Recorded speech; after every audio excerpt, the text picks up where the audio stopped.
Good morning students, my self doctor Santosh Kumar, LBSM college. और हम लोग आज इस वीडियो में 6th semester southern continent paper को देख रहे हैं, जिसमें साउदर्न कॉन्टिनेंट में साउथ अमेरिका की बात मैं कर रहा था। आज हमें साउथ अमेरिका में उसकी जनसंख्या के संदर्भ में पढ़ना है। हमें जानना है कि साउथ अमेरिका में जनसंख्या किस तरह से है, जनसंख्या की स्थिति क्या है, कितनी है, जनघनत्व क्या है, नगरीकरण क्या है, कुल जनसंख्या क्या है। तो इस तरह से जनसंख्या ग्रोथ क्या है, वितरण क्या है, इन सभी चीज़ों को समझना है। पिछले वीडियोस में मैंने ये आपको बता दिया था कि 20 डिग्री दक्षिणी अक्षांश की रेखा के दक्षिण अमेरिका की 80% जनसंख्या रहती है। और दूसरी सबसे बड़ी बात यह है कि दक्षिण अमेरिका की जितनी जनसंख्या है उसका अधिकांश हिस्सा, लगभग आप मोर देन 80% कहिए, जनसंख्या जो है वो तटीय हिस्सों में ही रहती है। क्यों? इसका सबसे बड़ा कारण है कि उच्च पर्वतीय क्षेत्रों में जनसंख्या जीवन यापन की कठिनाई के कारण नहीं रह सकती है। तो फिर मैदानी हिस्सों में भी अमेजन तो ऐसा मैदान है जहाँ पर सालों भर उष्ण और आर्द्रता की स्थिति बनी रहती है, घने जंगल उगे हुए हैं, तो इसमें भी जनसंख्या निवास नहीं कर सकती है। यहाँ कुछ जनजातियाँ जरूर निवास करती हैं। ठीक उसी तरह से अन्य प्रदेशों का विकास नहीं हुआ है, औद्योगिक और नगरीकरण नहीं हुआ है। जितने भी नगरीकरण हुए हैं वो सभी के सभी नगरीकृत क्षेत्र तटीय क्षेत्रों में ही स्थित हैं। और ब्राजील को छोड़कर, अर्जेंटीना को छोड़कर जितने देश हैं वो सभी के सभी तटीय सीमा को छूते हैं। यही कारण है कि इसके अधिकतर नगर तटों पर ही स्थित है। और इसके आंतरिक भागों में जनसघनता बहुत कम है। और अगर जनसघनता की ही बात करें तो सर्वाधिक सघनता आपको जनसंख्या की ये 57 है, और ये इक्वेडोर में है। और आपको पता है कि इक्वेडोर भी एक तटीय नगर है, छोटा है, इसलिए यहाँ जनसंख्या ज़्यादा सघन रूप में आपको दिखती है। और यहाँ पर खेती करने के लायक क्लाइमेट भी है, काली मिट्टी भी है ज्वालामुखी क्रियाओं के कारण। तो खैर इक्वेडोर में जब 57 है तो अच्छा। दूसरी बात की ब्राज़ील की कुल जनसंख्या की अगर हम बात करें तो यहाँ पर कुल जनसंख्या 41 करोड़ है। लेकिन इस जनसंख्या का अधिकांश हिस्सा, खास करके आधी जनसंख्या, लगभग 20 करोड़ से कुछ ज़्यादा जनसंख्या अकेले ब्राज़ील में पाई जाती है। और ब्राज़ील में भी उसके आंतरिक हिस्से में नहीं, बल्कि ब्राज़ील के पूर्वी तटीय हिस्सों में पाई जाती है। खनन के कारण, कहवा की कृषि के कारण, गन्ने के उत्पादन के कारण तथा अन्य नगरीय और औद्योगिक क्रियाओं के कारण। अदरवाइज ब्राज़ील का अधिकांश हिस्सा, आंतरिक हिस्सा, विषुवतीय हिस्सा, अमेजन वन का हिस्सा निर्जन है, जनविहीन है। लेकिन इस पूर्वी हिस्से में, दक्षिणी पूर्वी हिस्से में कुछ औद्योगिक क्रियाएं और नगरीकरण की क्रियाएं विकसित हुई हैं, बड़े नगर स्थित हैं, निर्यात की सुविधा है। यही कारण है कि यहाँ पर जनसंख्या लगभग 20 करोड़ जनसंख्या जो है इस क्षेत्र में रहती है। खैर, तो दक्षिण अमेरिका की 80% जनसंख्या 20 डिग्री दक्षिणी अक्षांश के दक्षिण स्थित है। कुल जनसंख्या 41 करोड़ है, जिसमें से आधी जनसंख्या 20 करोड़ अकेले ब्राज़ील में है। बचे 20 करोड़ तो वो अलग अलग देशों में हैं। तो हाँ, तो इस तरह से कुल जनसंख्या की अगर हम बात करें 20 करोड़, यानी कि 202.8 मिलियन जनसंख्या जो है वो अकेले ब्राज़ील में है। दूसरा सबसे अधिक जनसंख्या वाला देश जो है वो है कोलंबिया, जहाँ लगभग 48 मिलियन जनसंख्या है। तीसरा 42.7 मिलियन जनसंख्या जो है, यानी लगभग 43 मिलियन जनसंख्या, ये अर्जेंटीना में है।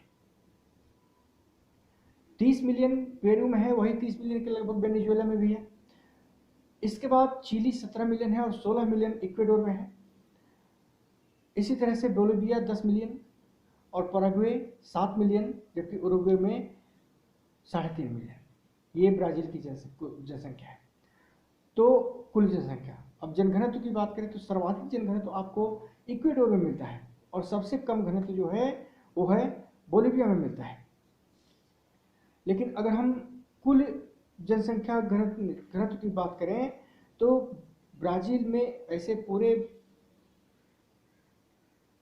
क्या कहते हैं कि पूर्वी तटों पर ब्राज़ील में औसत जनघनत्व 24 व्यक्ति प्रति वर्ग किलोमीटर है।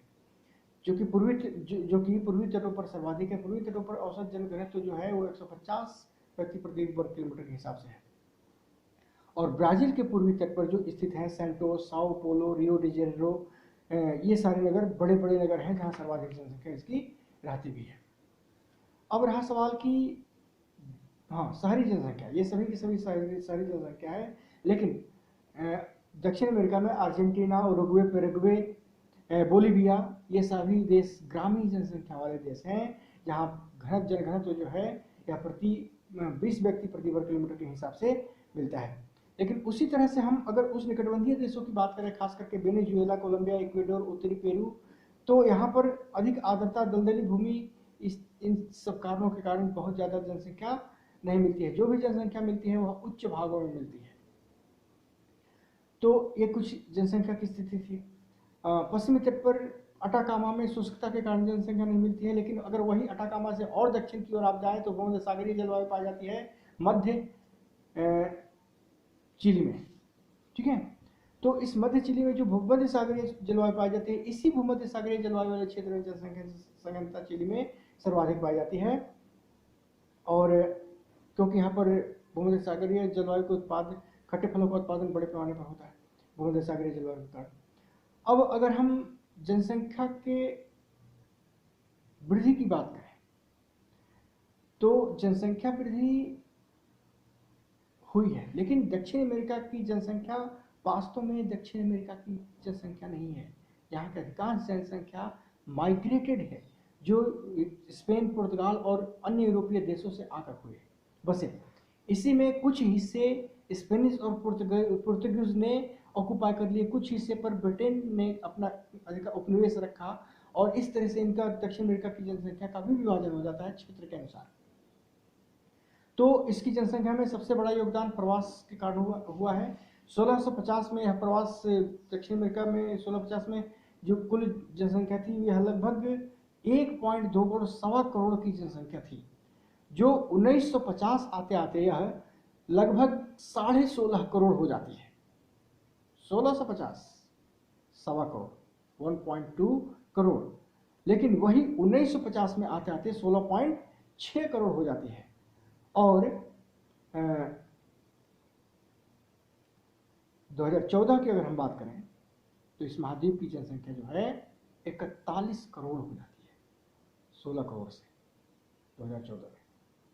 ठीक है, तो इस तरह से जनसंख्या वृद्धि होती रही, और इस 75 वर्षों में दक्षिण अमेरिका की जनसंख्या लगभग 2.5 गुना बढ़ जाती है। यानी 1950 के बाद 2014 आते आते जनसंख्या 2.5 गुना बढ़ जाती है। उष्णकटिबंधीय, हाँ, अब अगर ग्रोथ और दूसरे तरीके जन्म दर की अगर हम बात करें तो उष्णकटिबंधीयों में दक्षिण अमेरिका में जन्म दर जो है ये 30 व्यक्ति प्रति हजार है, जबकि मृत्यु दर 10 व्यक्ति प्रति हजार से नीचे है। तो इस प्रकार औसत वार्षिक वृद्धि दर जो है यह 1.1% है इस पूरे महाद्वीप में। सर्वाधिक औसत वृद्धि दर जो जनसंख्या की है 1.5% है इक्वेडोर में। इसके बाद न्यूनतम जो जनसंख्या वृद्धि है वह सबसे कम उरुग्वे में है, 0.5% है। उरुग्वे के अलावा अन्य बहुत सारे देश हैं जहां दक्षिण अमेरिका में जहां पर जनसंख्या वृद्धि दर 1% से भी कम पाई जाती है। तो ये जनसंख्या की स्थिति थी दक्षिण अमेरिका की। जनसंख्या की दृष्टि से सबसे बड़ा देश इसका ब्राजील है, जो कि 20 करोड़ की जनसंख्या रखता है। और जनसंख्या बसाव की अगर हम इसमें बात करें तो अधिकतर जनसंख्या तटीय हिस्सों में क्लाइमेटिक ओशनिक क्लाइमेट के कारण, नगरीय बसाव की उपयुक्त सुविधा के कारण बसी हुई है। तो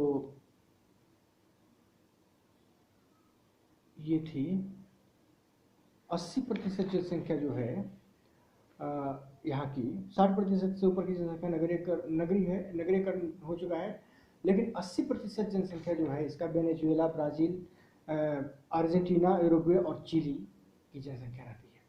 ब्राज़ील में Rio de Janeiro, Sao Paulo, Santos, Pernambuco, ठीक है, सल्वाडोर, ये सारे फेमस प्रसिद्ध नगर हैं। इसी तरह से अर्जेंटीना में ब्यूनस आयर्स, कार्डोबा, बाहिया ब्लांका ये प्रसिद्ध नगर हैं। इसी तरह से चिली में सैंटियागो और वालपराइसो प्रसिद्ध नगर है जनसंख्या पर साथ। वेनेजुएला की बात करें तो वहाँ कराकस सबसे बड़ा नगर है। गुयाना में जॉर्ज टाउन सबसे बड़ा नगर है। कोलंबिया में बोगोटा, मेडेलिन, इक्वेडोर में क्विटो, ये बड़े नगर हैं। पीलू में लीमा, ये लगभग इनकी राजधानियां हैं जो सर्वाधिक जनसंख्या को रखती हैं। तो ये था अमेरिका की जनसंख्या। आप इसको कुल जनसंख्या, जनसंख्या घनत्व और जनसंख्या में होने वाली वृद्धि के रूप में दर्शा सकते हैं। यहाँ से क्वेश्चन ये पूछा जाता है कि सबसे अधिक जनसंख्या वाला दक्षिण अमेरिकी देश कौन है? तो ब्राजील है।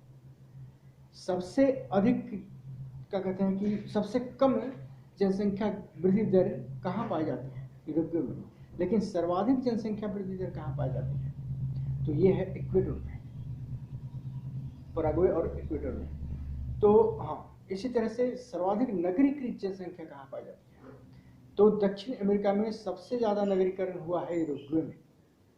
आप देखिए, यूरोग्वे में सबसे कम जनसंख्या वृद्धि दर भी है, यूरोग्वे में नगरीकरण भी ज़्यादा हुआ है। इसका मतलब कि यूरोग्वे में मानव विकास SDI दक्षिण अमेरिकी देशों में ज़्यादा है। तो इस तरह से जनसंख्या और उसकी संबंधित विशेषताओं के बारे में आपको समझाने की कोशिश की गई है। यहाँ से ऑब्जेक्टिव प्रश्न भी आएंगे और शॉर्ट क्वेश्चंस आंसर भी आएंगे। Thank you.